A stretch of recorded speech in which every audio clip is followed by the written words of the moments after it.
Hello guys, আমার সব বাঙালি ফ্রেন্ডসদেরকে জানাই শুভ দুর্গাপূজার আন্তরিক প্রীতি ও শুভেচ্ছা। এবং আজকে হলো শুভ সপ্তমী।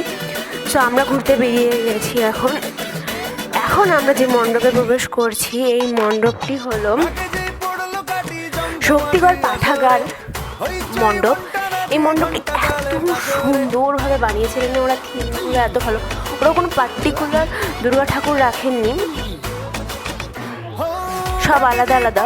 গণেশ, লক্ষ্মী, যেমন এটা আপনারা দেখছেন, এখানে মা দুর্গা বসে আছে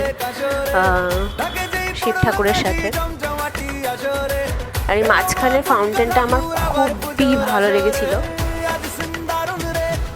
খুবই সুন্দর ছিল এই পুরো মণ্ডপ সজ্জাটি। নেক্সট আমরা পৌঁছে গেছি এখন উজ্জ্বল সঙ্গের মাঠে।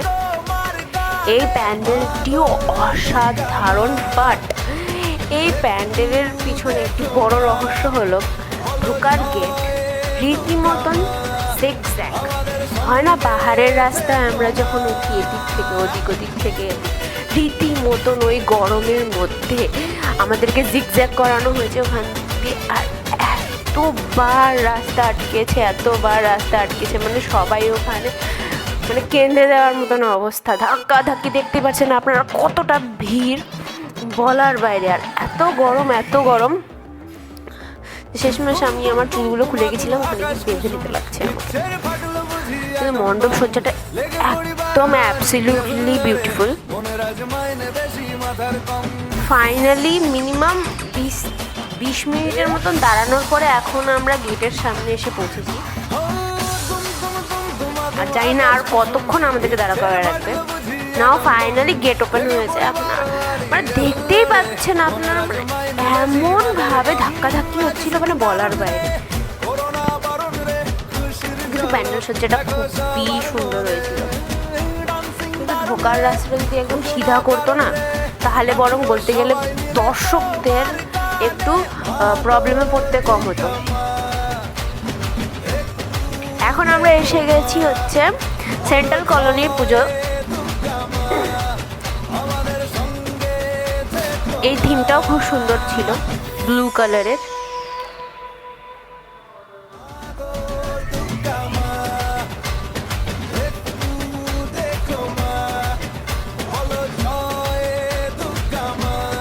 এই প্যান্ডেলের উপরে এগুলো কী ছিল আমি কিছু বুঝিনি, বাট খুবই সুন্দর ছিল প্যান্ডেল সজ্জাটি।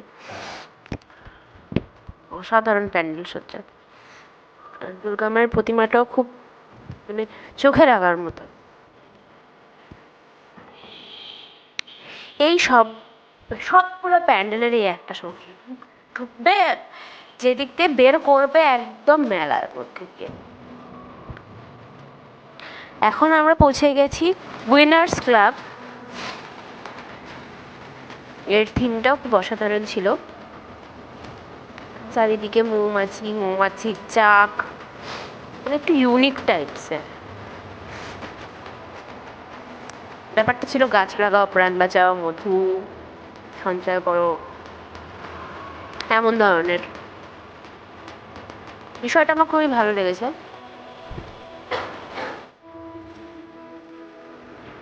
এখন আমরা হলাম সুব্রত সঙ্গে পুজো।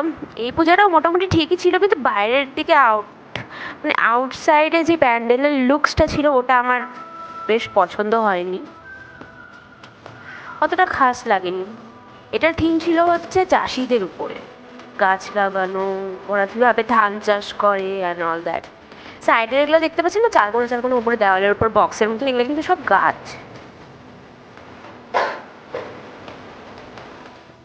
নিচেও অনেক গাছ, ওরা অনেক পুরো প্যান্ডেলটাতে গাছে ভরিয়ে দিয়েছিল, কিন্তু বাইরের দিকে লুকসটা একটু মানে ভালো করলে ভালো হতো। এখানে একটা বাচ্চা শুয়ে আছে।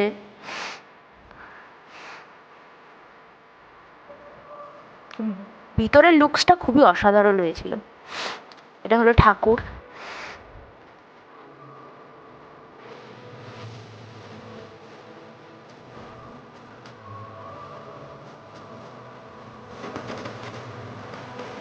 চারিদিকে চাষের রিলেটেড সব জিনিস ছিল,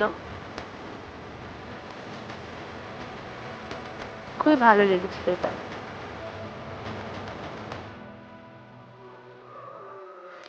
এখন আমরা দাদা ভাইয়ের ময়দানে। এইখানকার থিম হচ্ছে সমুদ্র মন্থনের থিম। সমুদ্র মন্থন করার সিনটা এখানে তুলে ধরেছে এরা।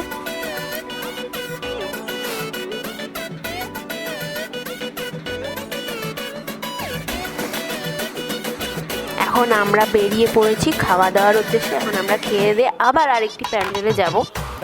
অবশ্য খাওয়ার ওখানকার ভিডিও আমি করিনি, কারণ খেতে গিয়ে ভিডিও করতে রীতিমতো অসহ্য লাগে এত ভিড়ভাট্টার মধ্যে।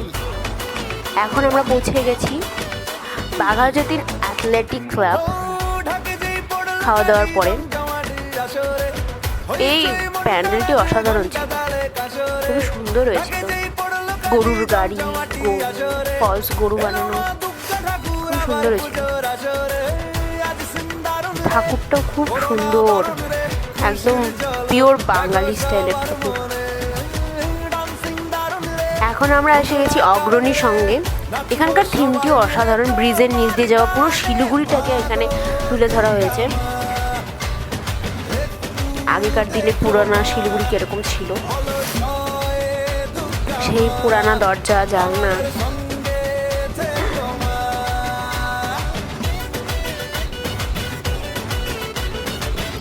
উপরে ছাদটা বানানো হয়েছিল সিলিন্ডার কে দুফাল্টা করে, ছোটো ছোটো সিলিন্ডারগুলোকে কেটে। এখানকার প্রতিমাটিও একদম পিওর বাঙালি স্টাইলের প্রতিমা। থিমটা আমার খুবই অসাধারণ লেগেছে। এখন আজকে হলো অষ্টমী, এটা অষ্টমীর ভিডিও যেটা আপনারা দেখছেন। এটা হলো মাটিগাড়া মায়াদেবী ক্লাব। এখানে পুরো বিষয়টা কাচের উপরে, জিনিসটা খুবই দেখে ভালো লেগেছে। ফুল প্যান্ডেলটা হলো কাচের উপরে বেস করে, ছোটো ছোটো কাচের টুকরো দিয়ে বানানো, খুবই সুন্দর হয়েছিল এটা। না ভিতরে ঢুকছি, দেখলেই আপনারা বলবেন যে এত অসাধারণ হয়েছে না, ডেকোরেশনটা বলার বাইরে।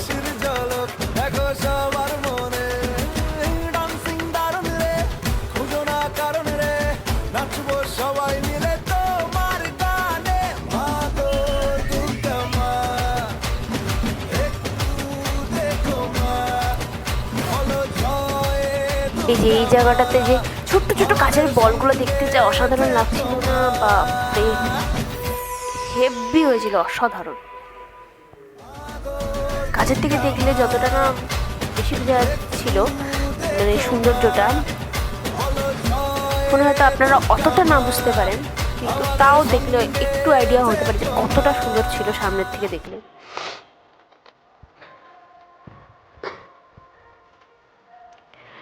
দুর্গা প্রতিমা ওরা কাঁচ দিয়ে বানিয়েছিলেন, কোনো মূর্তি ছিল না, শুধুমাত্র ফটোর মতন কাঁচ দিয়ে বানানো। ওই যে সামনে দেখা যাচ্ছে, আর সাইডে ছিল দুর্গা প্রতিমা। সো গাইস, কেমন লাগলো আমার 2022-এর শিলিগুড়ির দুর্গাপুজো ভিউ? আর এটা হলো আমাদের শিলিগুড়ি ভিউ দুর্গাপূজার। শিলিগুড়িতে আমাদের দুর্গাপুজো কীরকমভাবে সেজেছিল। সো আজকের হলো দশমীর ভিডিও, এটা বিসর্জন সব শুরু।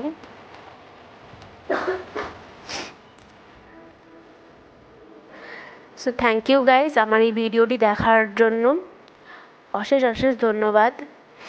কমেন্ট করে জানাবেন যে আমার এই ভিডিওটি আপনার কেমন লাগলো এবং দুর্গাপূজা পরিক্রমার ভিডিওটি কেমন হলো। সব আলাদা আলাদা করে দিতে পারলাম না, একবারেই দিলাম। সবাইকে জানাই অ্যাডভান্স দীপাবলির আন্তরিক প্রীতি ও শুভেচ্ছা।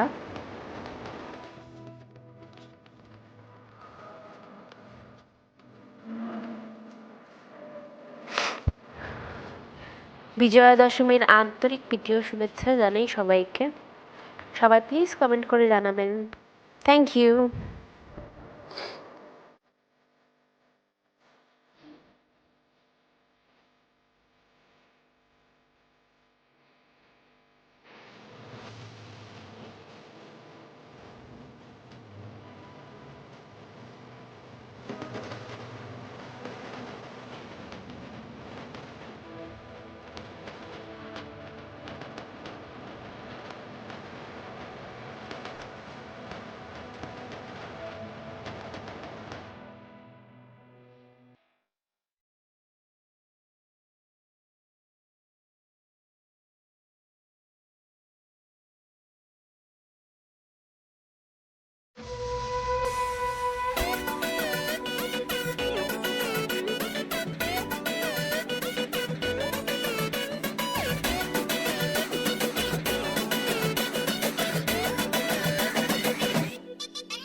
ঢাকে যেই পড়লো কাটি জমজমাটি আসরে, হইচই মনটা নাচে ঘন্টা তালে কাসরে।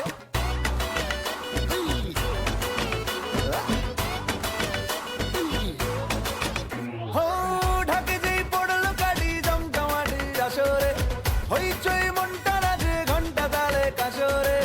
ঢাকে যেই পড়লো কাটি জমজমাটি আসরে, এলো মা দুর্গা ঠাকুর আবার পুজোর আসরে। আজ সিন্দারুন রে, করোনা বারণ রে, খুশির ঝলক দেখো সবার মনে। ডান্সিং দারুন রে, খুঁজো না কারণ রে, নাচবো সবাই মিলে তোমার গানে। মা গো দুর্গা মা, একটু দেখো মা, বলো জয় দুর্গা মা, আমাদের সঙ্গে থেকো মা।